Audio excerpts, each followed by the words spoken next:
what does a leader have to do? What elements do they need to bring into a culture? What do they need to teach and train their people up in order to be adaptive and responsive to change, right? So that we're not just waiting for a disruption to happen and then we crumble, but no, we're like agile. Guess what? I learned it's the same three things. In a world where we often feel a lack of control over our own lives, owning our own future may seem like a fantasy. Rob Trimble has wisely been open to what the future could hold since a young veterinary student. He has placed himself near opportunities for growth despite discomfort of change, and he continues to create the bright future he dreams of. From growing up on a dairy farm in Illinois to being on the forefront of the future of veterinary medicine and building strong leaders, this conversation is packed with goodness for you. His story will show many opportunities in veterinary medicine and will leave you encouraged to take the reins of your own story. Here is Dr. Robert Trimble. How did you even know you wanted to get into veterinary medicine? Yeah, I was not one of those kids that knew they wanted to be a veterinarian from a very early age. While I grew up around it, my uncle was a practice owning veterinarian. He was the veterinarian who would come out and service the dairy farm that I grew up on. So I grew up on a 80 head of registered Jersey cattle. That was kind of my upbringing, was being up and seeing the milkings happening at 4 a.m. and 4 p.m. every single day, and just being around that environment. My uncle was the vet that would come out and service the dairy. So I got to be around it, got to be experience it, be a part of it. It's kind of like normal life for me. It wasn't anything interesting or new. It was just kind of the way life was. And then I remember very clearly going on a farm call with a friend of mine who was a veterinarian in the local area whenever I was about 16. And we went to this farm for, it was helping to, we had to pull a calf. And I remember as we were pulling this calf and we got this calf to finally come with the chains, and then the afterbirth came, and one of the people who was there helping us had to turn away, almost dry heaving because he got nauseous. And I remember thinking, well, that's weird. Like, oh, some people can't do this. They just don't like doing this work, but this is just very natural. And then like, it's not something that I guess comes with much difficulty. So it was at that moment that I realized that vet med would be a really interesting career. But still, I always approached vet med from the position of business. It was like, how can I let vet med be the medium through which I can experience business? Again, because I saw my uncle come out of school whenever he was relatively young and start a practice and serviced our whole community, and kind of saw him as a central role in our community. So it was something I really valued and wanted to be a part of whenever I graduated. Yeah. All right. So I can see where some of your current endeavors play into those origins. So that's really interesting. Was this all in Illinois? Yeah, so I grew up Okay. in a little dairy farm, southeast Illinois, a little town called Robinson is where I at least went to school, 6,700 people or so, really small town. And I grew up 5 miles outside of town in an even smaller little community called Trimble. It was actually my uncle, great grandfather had set up a little shop on the railroad that was going through at the time before it was a town. And that became known as Trimble's convenience store. After the convenience store finally faded, then it just became known as the town of Trimble. So yeah, that's where our little farm is.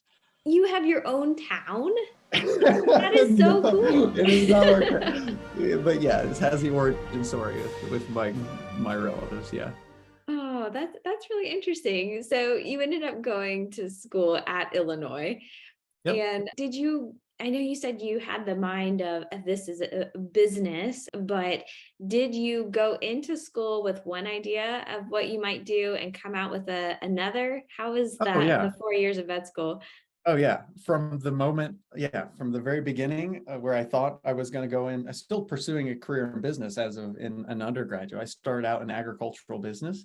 Was in that for about a year and had an animal science elective because I just loved being around animals. I was working at the dairy farm there at Illinois as well in my spare time, and I said this would be a fun way to kind of stay involved with the animal health world.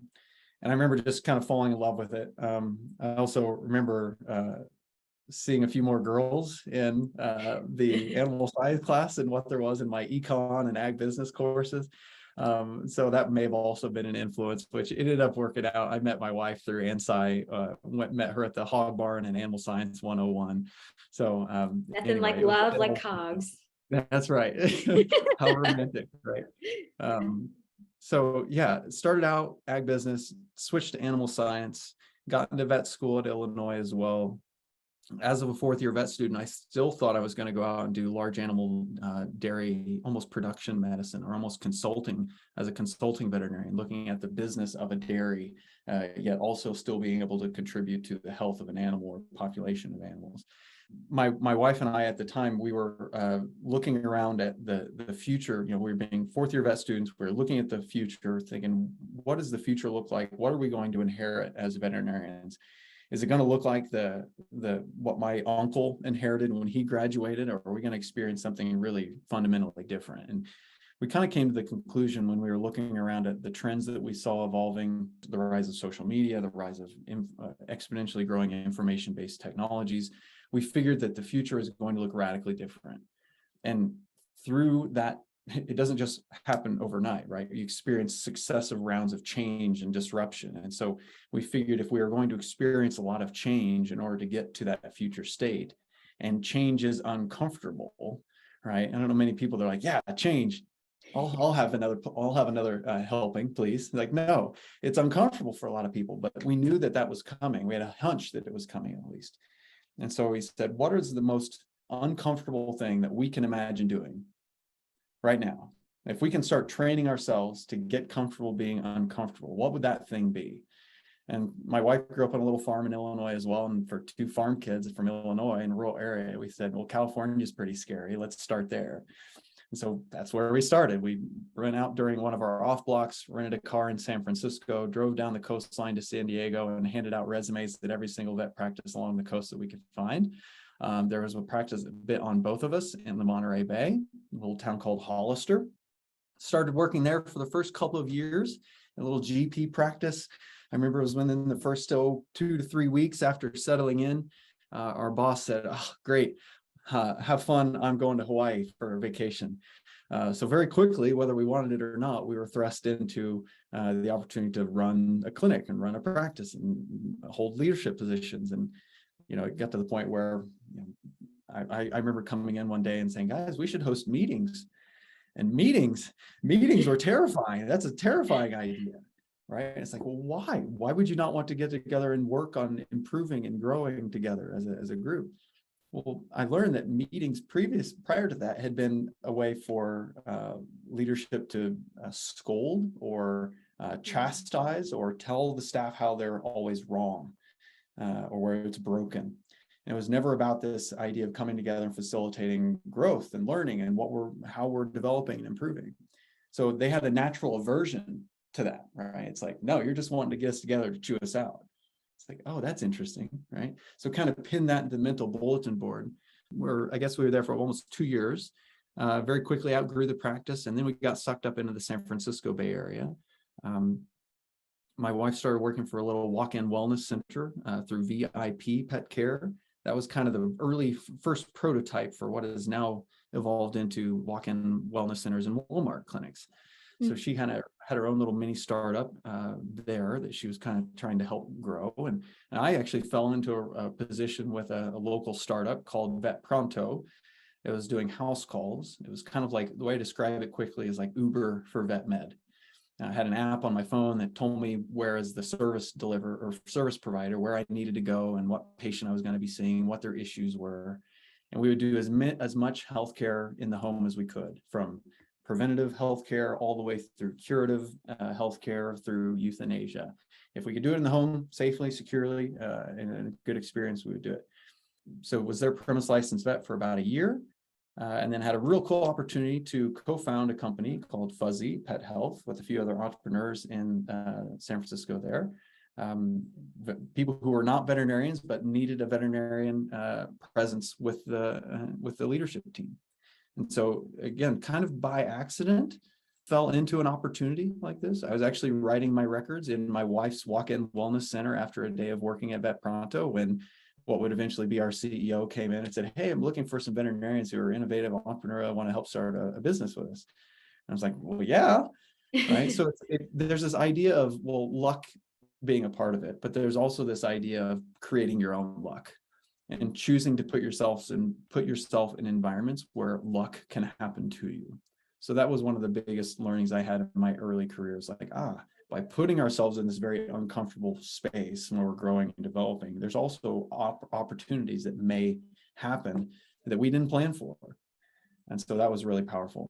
So when you said putting yourself in these situations, do you think it was the location being in California that allowed some of these opportunities to come? Or what other things were you doing to put yourself in the places where things like this are going to happen?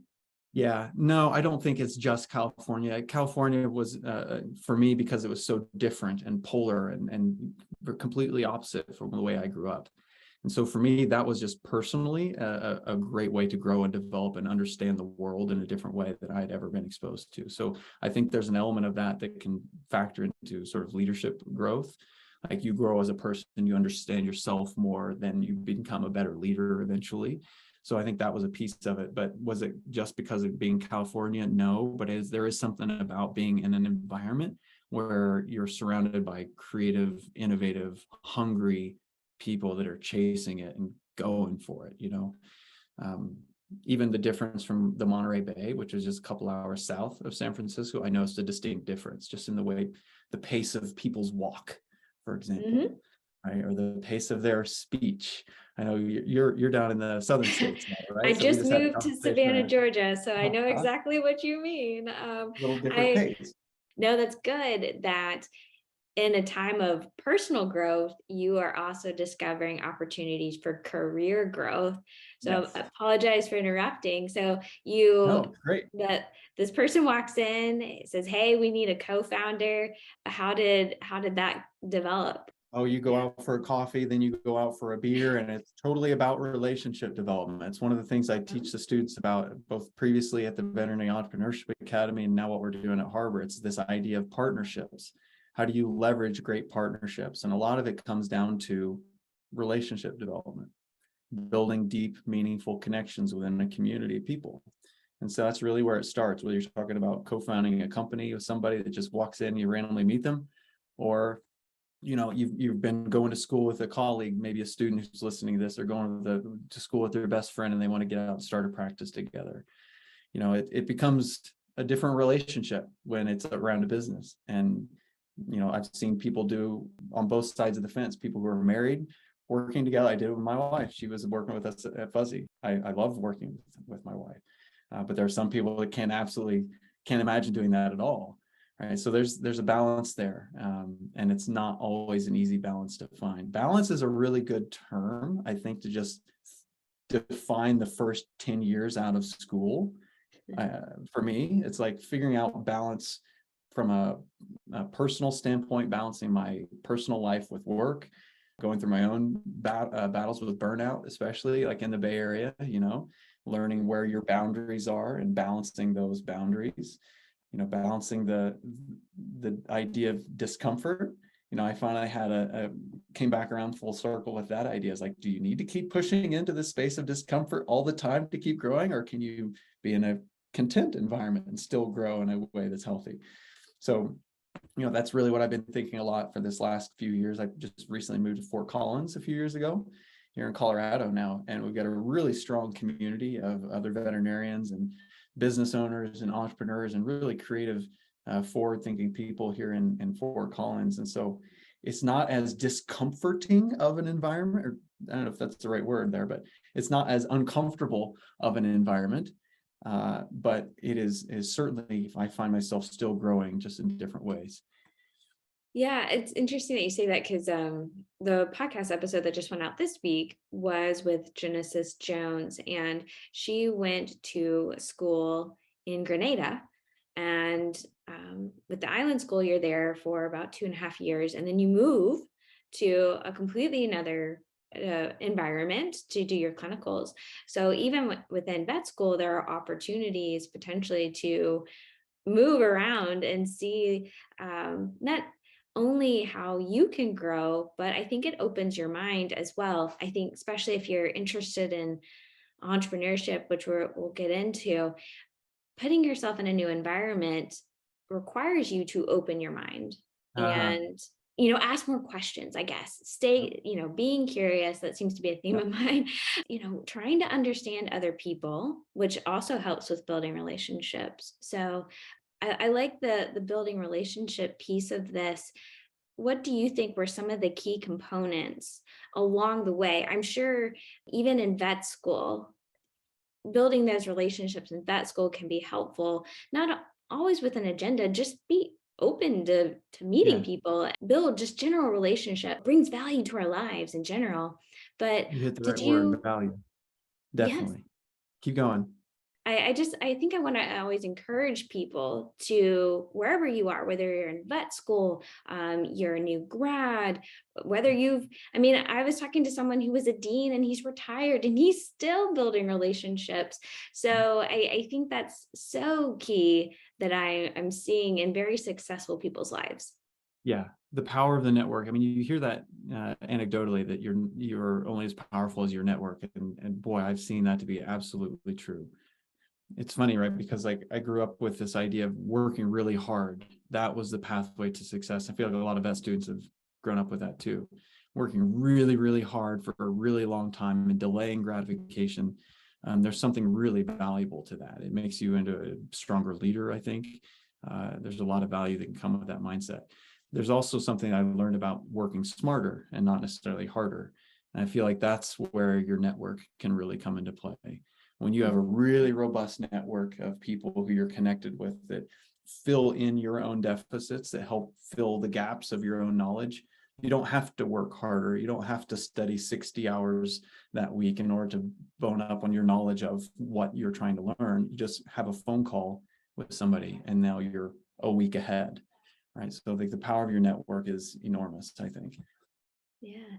So as you are building relationships and you're starting to get more and more in more of an entrepreneurial type of role, because I mean, I know some of the steps along the way, so feel free to stop me and fill in the gaps here.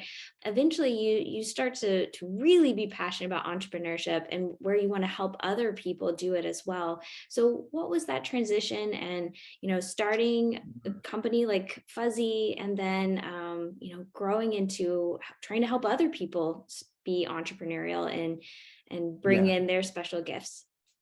I'll try to weave this all into something that's somewhat short and coherent here, because this is this could be a deep rabbit hole. But I told you this, for me, it started back in fourth year vet school, where I got into clinics and I realized that I figured, we're going to be going in and people are going to be happy. They're going to be excited to be there. They're going to be eager, gung ho. They're going to be high-fiving in the hallways. And that's not what I saw at all. I saw the opposite. I saw people who were suffering, whether it was the students, whether it was faculty, whether it was the person pushing the broom down the hallway. People did not seem to be having a good time. And I said, wait a second, what's going on here? Because like I'm a fairly optimistic person. I'm a positive person. I like to surround myself with those people. Not that I see the world through rose-colored glasses, but rather because I think you naturally identify opportunity more readily when you surround yourself with people that are looking for opportunity, right? So I said, what's going on here? If for no other reason than my own sanity, that like, if what I'm seeing in school, if this is the way the real world looks and the rest of my profession I'm about to enter, like I'm going to freak out. I'm not going to survive very long in this profession. So for my own sanity, I need to figure out what I can do as a leader to go out, start my own practice, build my own little happy little bubble of an environment that I can practice in and build my team up in and enjoy life and be in this profession for the next 20, 30 years. So that's where it started. This is the idea of well-being. What can a leader bring into a practice, into a culture that allows people not just to come to work and try to survive the workday, but rather they can come to work and truly thrive. Right. So there's three things that I really learned about here. If you assume you have your basic needs met, three things really strongly contribute to positive well-being and a positive workplace culture. Is giving people a sense of autonomy. That's step one. They have some control over their future. Step two is giving them a place where they can see themselves grow and develop in something that's personally meaningful. Psychological need there is called competency. Mastery is another term for it that some people use. And then the final one, step 3, is giving people a deep sense of purpose and meaning to their work. The psychological need here is called relatedness. Do you feel related to other people? Do you feel like you're part of a community that shares like-minded values and goals, right? That's provides a sense of security, provides a sense of grounding that it contributes to well-being, right? So, okay, so pin that in your mental bulletin board, right? 3 things. So we go out to California, we learn about all the tech that's coming. We think, well, shoot, if the future is going to be changing rapidly, then it behooves an organization to be able to be responsive and adaptive to those change, right? So then you're thinking, well, what does a leader have to do? What elements do they need to bring into a culture? What do they need to teach and train their people up in order to be adaptive and responsive to change, right? So that we're not just waiting for a disruption to happen and then we crumble, but no, we're like agile, right? Guess what? I learned it's the same 3 things, which when I saw that, then I was like, okay, we're onto something here. If we've got a well-being problem in vet med, and we've got an issue of keeping up with the pace of change, and those 2 big problems are solved by a solution that has a foundation of 3 elements, then like, let's hone in and focus on all of my energy on teaching and providing environments where people can experience those things, right? So in the context of being adaptive and responsive, by letting your people make decisions because they are closer to the front line, closer to the customer, closer to where value is actually created, by giving your frontline employees more freedom to make decisions, more autonomy over their lives, not only does it lead to well-being, but by not having to send a piece of information up the chain of command and wait for a decision and then wait for that chain of command to come back down, now you've enabled your team to make faster, more responsive actions. And they have the information because they're closest to the customer. They've got the best information about how to respond if you train them how to respond like a competent adult, creative business leader, right? So autonomy, give them a place where they can feel deeply engaged and growing in something that's personally meaningful. Mastery, right? Well, turns out we're in a workforce crisis, right? And that means that retaining your workforce is really, really important. It probably is more important than being able to recruit new talent, right? So how do you retain them? Well, give them a place where they can see themselves grow and develop, especially for a veterinarian who went to school because, they love learning, right? If you don't give them that environment, not only are they less well off in terms of their well-being, but your organization suffers. You're not growing, you're not innovating, right? You're not at the edge of pushing new value creation. So that's number 2. And then step 3 is the well-being or the relatedness piece, which again ties into retaining your staff. Right? If your staff feels deeply connected to members of their team, they're not going to want to leave, right? They've got those deep personal, like almost familial relationships that they've built up, and that's sticky. It keeps people around. So again, better for well-being, better for business. So when I saw those 3 things contributing to both of those 2 big problems, that was the aha moment for me. That's where I knew I wanted to go out and start creating, at Fuzzy, trying to create my own environment for that sort of work to occur, and living in the space and the struggle of venture capital and seeing how that tension can exist with this desire for creating this workforce and workplace environment. That was interesting. Also moving and going on to the nonprofit space, working at the Veterinary Entrepreneurship Academy and teaching students a little bit about this mindset, and then letting them work in a startup for the summer and actually to apply some of that content in the real world through a variety of different contexts was unique. And then now finally here at Harbor, which is a part of Suveto, which is a company that literally in its name stands for supporting veterinary ownership. It kind of come full circle, right? It's like, how do we help veterinarians step into, as a student, becoming the most well-rounded, complete version of themselves, the best professional that they can be. From a well-being standpoint, yeah, we want to make sure that you've got all those habits built in so that you've got a long, sustainable work life ahead of you. From an ownership standpoint, owning your, not just a practice. If you want to own a practice, great. There's ways we can give you to route you through that opportunity, but owning your future, owning your career, making decisions for yourself and having ownership over your life. That's what it's all come full circle on. And that's where where we are right now at Harbor. So I think that answers your question in some form of a short fashion. Yes.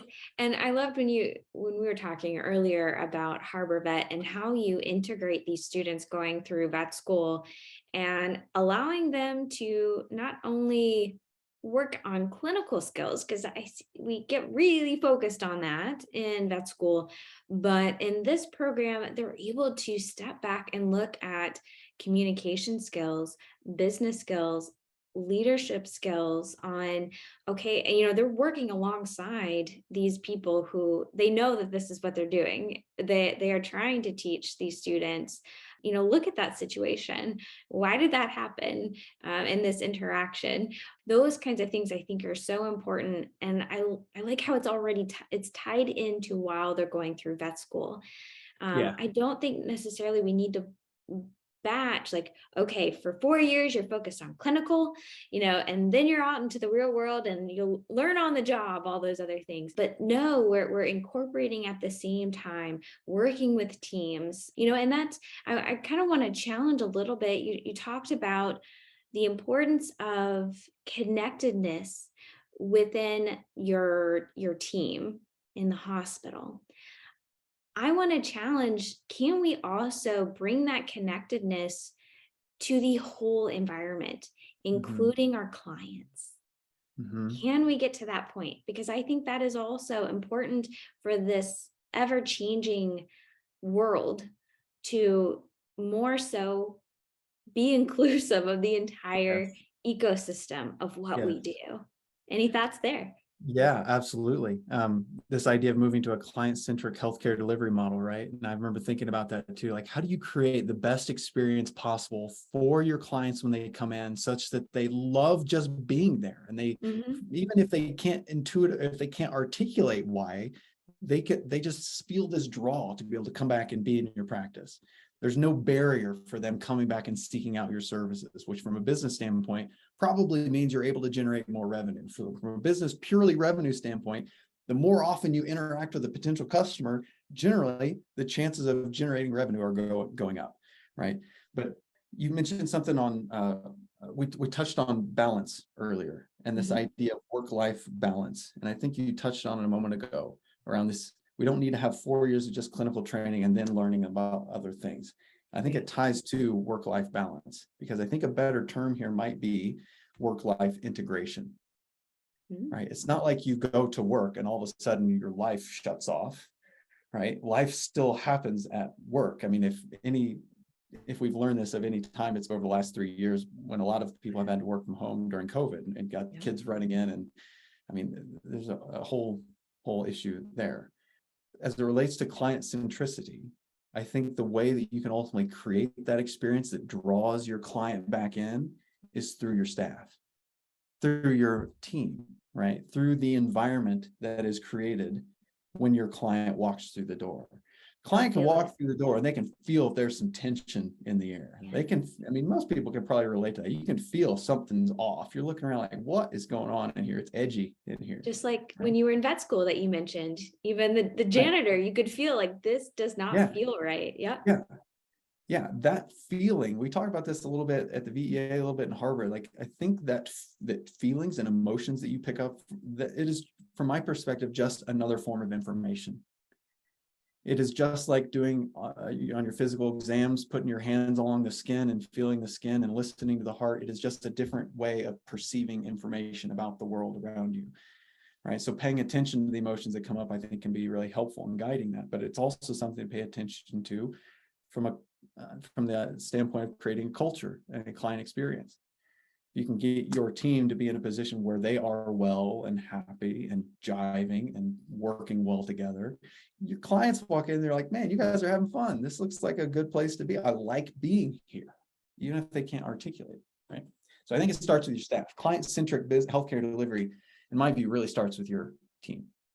Yeah, no, that makes complete sense. So for you, you mentioned the importance of making a team adaptable and flexible with the times, because that is how you work with change, is you adapt, you don't break, being so rigid.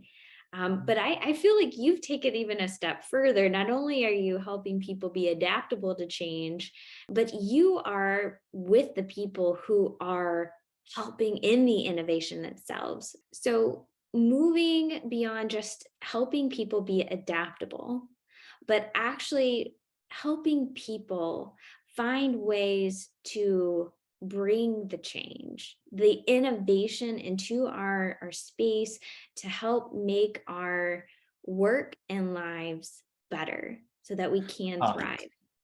What I think you're highlighting here is not just being the change, but bringing the change, actively looking for places that you can facilitate change and growth and development, right? That's leadership. Yes. Yes. That's leadership, right? You're teaching leadership, not followership, right? And that ties into so much of what we taught students at the VEA, so much of what we teach at Harbor, and especially the first few lessons of our programs around where the future is going and how business at a very core fundamental level is changing. Because over the last 150 years, business writ large has been like the model for building and growing and starting a business is finding some value that you can create, capitalizing on some form of innovation via like a patent, or maybe you build a really big factory that's hard for other people to copy and replicate, right? And then you press the go button and that assembly line operates and you're cashing in, right? Immediately, you're not going to have a return on that investment because you spend all this money to build up this thing. But over time, right, you go above your break-even line, and now you're making a profit. That's been the kind of model of business forever. It's like figuring out a value, designing the playbook, designing the one pathway, the one process, the assembly line model, pressing the start button and letting the thing run long enough until either your competitors catch up with you and you have to innovate again, right? That's this model. This is what you see behind me here. That's the world's very first org chart. Oh, wow. Very first organizational chart. It's effectively a top-down pyramid. It's what we look at and what we're so familiar with all the time, right? You got your like president, board of directors, general supervisor, all of his managers, and every little dot out here on the periphery is a human as a part of a team, right? Okay. This model, this was created in 1855, over 150 years old, 170 years old now. This model is. This is the first time we wrote down on a piece of paper how an organization was designed, how authority flowed, how decision-making happened. This was a model where you as an individual came in and you followed the rules. You simply follow what someone else has told you to do, right? Because you're in an assembly line. It doesn't matter what this person's over here doing. It doesn't matter what's happening down there. It's the matters is you do your thing right. Right? You listen, a lot of old school veterinary practice owners would probably say, yeah, that's the right way to do it. Teach them the one right way to do it and go, right? And in the last 150 years, that's been true. But all of a sudden around the year 2000, and maybe a little bit before that, a decade or two before that, we got something that really started to change the nature of society, which is the internet, right? It really started picking up. And now you have access to the world's information, which puts experts in a little bit of an interesting position, because historically the expert's the one that had all that information in their head, and you would go to the expert for the knowledge. Well, now the knowledge is distributed, it's democratized, you can access it anywhere, everybody can get access to it. So what's your job as an expert then, right? But the point here is that the whole nature of business is even changing because of that shift, right? No longer, and the reason why is because it is accelerated change. It is accelerated disruption. Yeah. Right. And so now it behooves an organization to not just have people that can come to work and follow the rules, because the rules are going to change in a month. Yep. Right. So it's how do you help people, one, pay attention to the things that are changing in their environment and wave the red flag when a threat shows up, or say, hey, guys, we should take advantage of this opportunity when something like that pops up. But how do you help them understand the whole changing environment they're in? Right? It's being a part of that change as opposed to just doing the change, right? Being a leader, not a follower.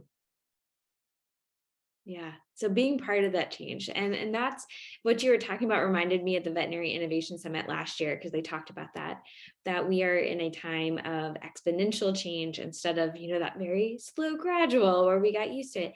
And that's where I would love to see, where are the people who are participating, and we want to help guide the change instead of it just passively happening to us. So the people that you get to be around, and I know that this is one thing that I love about going to the Veterinary Innovation Summit, now my second year, is being around the people who are curious and open-minded and are looking for the ways that we can be part of that change. I think going back to experts, I think our role is going to slightly change, right? That everybody and their brother goes to Dr. Google, and we do it ourselves. Can't say you don't. We Google all the time. And so how can we enhance or be part of that change? How can we guide it and help people through the change? And I think that's where you get to be with these, and a lot of them are relatively young. They're in vet school even. We found out we're mutual friends of Sean Buffet, who was a guest on the podcast very early on. And so who are these people? How are you kind of finding them, or how do they find these opportunities? Tell me more about these people that you get to be around. First off, I'll say is that in 2016, when Fuzzy got started, and really back in, I think, 2015, when the Veterinary Innovation Summit was getting started, there wasn't this really robust community of innovative veterinarians that leaned on each other and thought like big. It didn't exist, right? So it was a pretty isolated, it felt isolating and lonely when I first got out. So like I would say to students that are maybe looking for a community, like to your point, how do we help build that? If it doesn't exist, start one, right? Just start, right? If it doesn't exist, that's an opportunity to create something that I'm sure if you're thinking about it, someone else is thinking about it. I had a student in the VEA, Michelle Greenfield out of Cornell, who created a whole community around aqueducts and fish. She's been on the podcast too. Yeah, aquatics medicine, right. So there's another good example. If a community doesn't exist, don't be afraid to just start one and create it. Now that sort of to more direct to your question around how do you find those people? I mean, certainly places like Veterinary Innovation Summit, you're going to find them there. Groups like the VBMA, or we're a partner with the VBMA, love supporting them. They're looking for ways to give innovative, creative content for their students that are in that program to learn. One of the things I love to do is to think tangentially to whatever you're working on. So if I've got a problem that I'm working on, struggling with, and I'm running into a wall, what I'll do is I'll find like a podcast or something that's tangentially related to the thing I'm working on, but just far enough they would give me some really different creative thought, and I'd go on a run and just listen to that podcast. Invariably something useful comes out of it. So I like to try to find something even tangential. If it doesn't exist in vet med, can you go into the human space? Human healthcare, can you find it there? Right? Start there. Start where there's already energy, is where I would try to say. If there's already natural energy and people that are engaged and there's some momentum behind it, start there. I remember feeling this way when I was in vet school, having the hunger for getting into practice or business ownership and not having any of the training, and thinking, do I really need to build a business model, like an 80-page business plan before I get started? I remember being told, yes, you have to have that before you get started whenever I was in vet school. I would argue against that. No, you don't need an 80-page business manual, a fully detailed plan of every single scenario that's going to or might happen before you get started. But I think there are some core fundamentals that you can learn about that will guide you through the process, right? If you're not trying to build the one right way, but rather trying to learn how to be adaptive and build an organization that can grow and thrive and change, that's different, right? It's not we're learning the one right way of doing it. It's like learning the rules of thumb for how to behave and guide yourself in the environment as it changes, right? Now, that sort of material I've been teaching for several years now at the Veterinary Entrepreneurship Academy, which for the last year has been put on hold as I've been over at Harbor working on building out that programming in the community there. But fortunately, if you're interested in that sort of similar content, a student can easily find that through the programming that we're building at Harbor as well. Just instead of bucking it in the context of a startup, like an animal healthcare startup, like what I was in with Vet Pronto or Fuzzy, Now it's bucketed in the context of an actual veterinary practice. So we're looking at a lot of those core business fundamentals in the context of a veterinary practice. So like, for example, the summer program we have is called SHIP, the Student Hospital Immersion Program, right? There, a student is matched to a hospital. They work there for 40 hours a week for a 10-week long externship program. At the same time, we're taking them through this immersive business fundamentals curriculum. So they learn about something like the value proposition, and we say, great, go back into your practice, have a conversation with your practice leadership about what is their value proposition. Can they communicate it effectively? How do they communicate it verbally? And is that showing up on their website in a similar way? Can everybody in the whole hospital communicate the value proposition in a similar way, right? Is it consistent? What's the customer experience look like? That's just one fundamental. We also get into things like revenue streams and pricing, customer segmentation, understanding who your core customer is, partnerships, a lot of core fundamentals, but it's about how do you give someone the basic tools they need to come out and step into a position of veterinary leadership, whether it's at a practice or whether it's at a startup. The fundamentals are the same, just different contexts and a sandbox to experience how they show up in the real world. Yeah. And I think those are so applicable to a lot of different areas, whether they stay in private practice or if they go off into something else that they can do in veterinary medicine. Those are just very practical skills that is going to make you such a well-rounded leader. You could really do anything that you set your mind to. So I think that's wonderful. And I guess that comes back again full circle to like where I started in my early careers. You probably have a lot of students that listen to your podcast. I was thinking about myself as a fourth-year vet student, what I was running into, and these two big issues of well-being and keeping up with the pace of change, and how business can be sort of a scaffolding where you can build in these cultural elements that we've been talking about in this podcast that really serve to solve both of those two big problems, right? And so like now to be in a position where we are at Harvard, where I'm teaching students about how to do those two things. You were talking about how do you find the others? This is my way of finding the others. How do you have an impact on the broader profession? This is my way of doing that. It's helping people see how by weaving those sort of core elements into their daily life and business, whether a practice owner or just an associate that's leading every veterinarian's a leader, I guarantee it, whether you want to be or not, you're a leader. So like, how can you show up and embed these sort of core tenets to solve the issues of veterinary professional well-being and keeping up with the pace of change? I think it's beautiful. So that's what I've been working on. Exactly. Well, time goes really fast. Before we get to our final 4 questions, what else do you want to say to our profession? Words of encouragement, words of wisdom? What's on your mind? What's on my mind is probably what's come, one of the big learnings that I've had over the last 10, 12 days, maybe since the Veterinary Innovation Summit is kind of the trigger.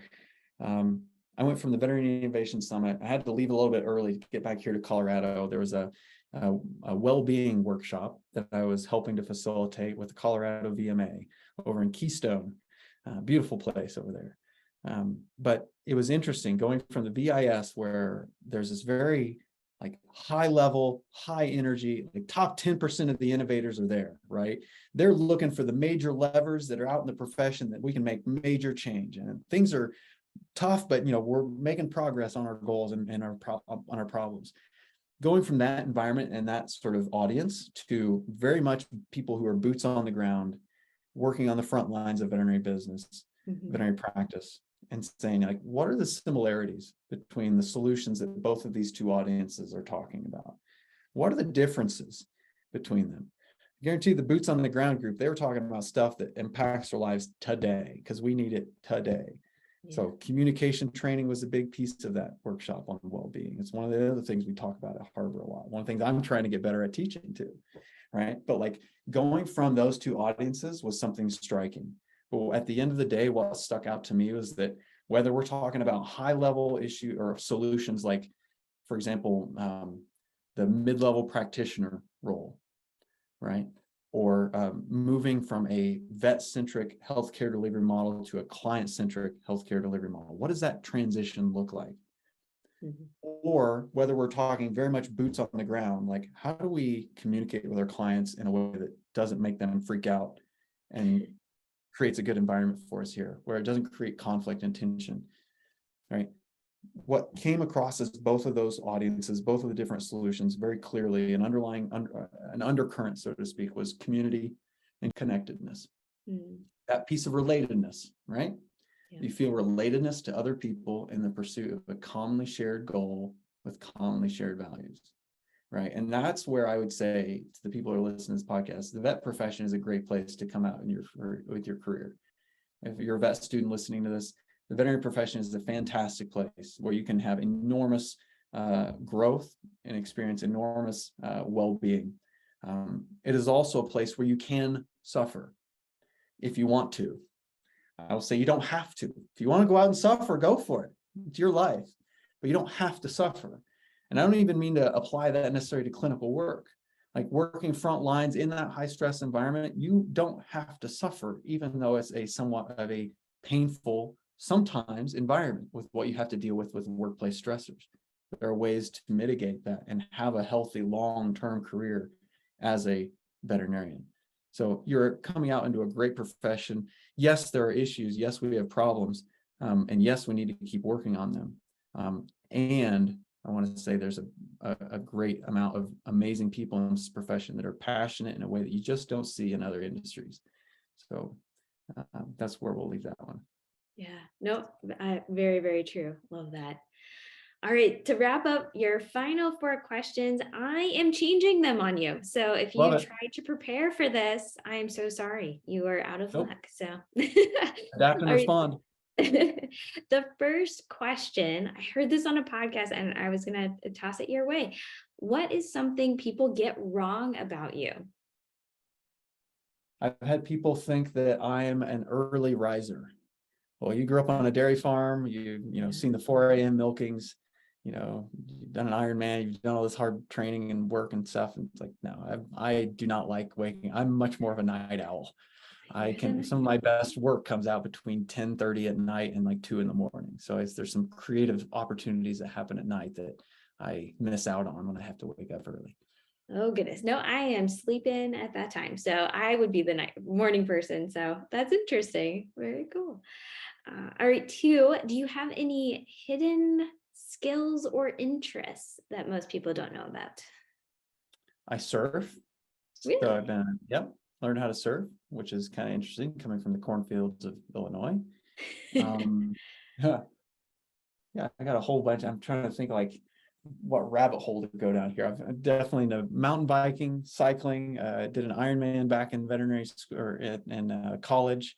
Was a part of the Illinois triathlon team, and we started a triathlon back in college that is still continuing to this day to raise money for the club and send them to state or to nationals rather. So I don't know, there's probably a whole lot more we can get into over a glass of wine or something, but we'll start there. We'll leave that answer with that one. Yeah. Are you still fluent in Spanish? I think I saw that. There you go. I would say más o menos, depende del día. So more or less, depending on the day. Yeah. Gotcha. And what my environment is. Yeah. I can hold a conversation, but I'm certainly not one to want to teach Spanish to a collegiate level. I thought that was neat. Yeah. After all of the things you have done, what is something that is still on your bucket list? Oh man. What I'm doing. It's like what I'm doing right now has been the thing that I've been wanting to accomplish for a really long time. It's this idea of, we've been talking about, this was teaching people to follow and be good little children that can follow the rules, right? I've personally come out and had awesome opportunities in my short career to experience ownership and to step into the space of leadership and to have all the incredible good that comes from it. To be in an environment and a time of life and in society where now this is an opportunity that we can open up to everybody and everyone can step in and benefit from this leadership experience, whether it's personal, professional development, financial development. Like there's a lot of reasons why you'd want to step into the space of leadership. Like we're in this remarkable time that has never existed in history where we can have this conversation and create this education because it's relevant. And it matters now in a way that it didn't even 20 years ago. So my bucket list is what I'm doing right now. And it's something I'm really like, why I'm so passionate about what we're doing. It's like, wake up every day thinking about this. Like, how do you help more veterinarians experience the benefits that can come from ownership? And not just practice ownership, like we said earlier, it's like owning your life, owning your decisions, recognizing the benefit and the joy and the love and the community that can come from taking ownership of your life and your careers and feeling confident in your ability to do so. How inspiring. Living your bucket list. I like that. Living your bucket list. There you go. We need to write a book. See, that's the title right there. That's good. There you go. And finally, what is something you are most grateful for? Something I'm most grateful for. I would say my community, my tight, closest community being my wife and my furry children, my dog and my cats, and certainly my parents and my sister and her family, but then also the community that I've built up and had a really pleasure to see develop here in Fort Collins. So I think that's what I'm most pleased about. I mean, I remember being so sad when I had to leave California because I was leaving the ocean, and I had such a deep personal, like emotional connection to the ocean. But the power of community is even stronger. So really, that's what I'm most grateful for, I think. Own your future. Find community. Those were my dreams for you, starting the Vet Life Reimagined podcast. Thank you for being here.